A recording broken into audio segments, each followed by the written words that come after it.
வணக்கம். ஒரு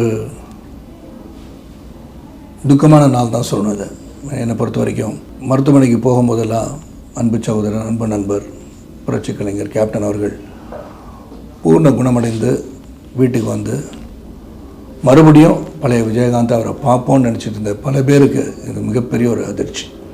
ஒவ்வொரு முறையும் மருத்துவமனைக்கு போகும்போது கேப்டன் நல்லா வந்துடணும்னு இறைவனை வேண்டுவதில் நானும் ஒருவன்.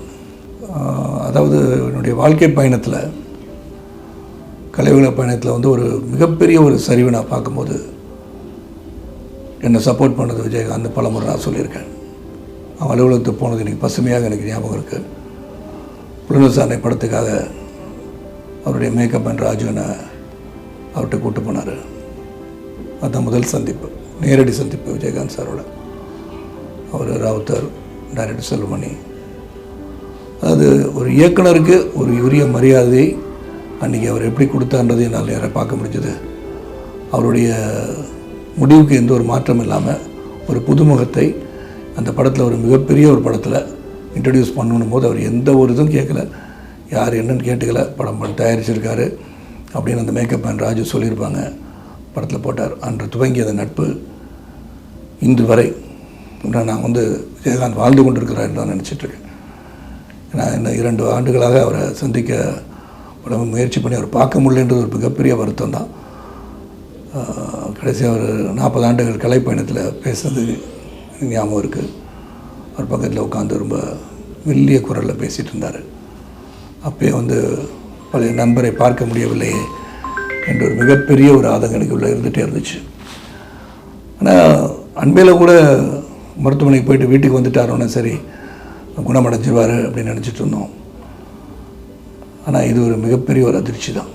இது ஒரு துக்க நாள்லேயே சொல்லலாம். எங்கள் பிரதன் கலை உலகத்துக்கு மட்டுமில்லை, அவரை பின்பற்றி அவரை நேசித்த பலருக்கு இது ஒரு துக்கமான நாள். இந்த நாளில் நான் வந்து சென்னையில் இல்லைன்றது மிகப்பெரிய வருத்தம் எனக்கு. நான் எப்படி இதை பகிர்ந்துக்கிறேன்னு தெரில. தொடர்ந்து வந்து அவருடைய குணங்களை பற்றி சொல்லணும். விஜயகாந்த் சார் வந்து எனக்கு தொடர்ந்து நிறைய படங்கள் வாய்ப்பு கொடுத்தார் எனக்கு. அதுக்கப்புறம் பார்த்திங்கன்னா ஒரு மிகப்பெரிய ஒரு கதாநாயகன், வளர்ந்து வருகின்ற ஒரு கதாநாயகிக்கு வாய்ப்பு தருவார்களா என்பது வந்து மிகவும் கடினம்.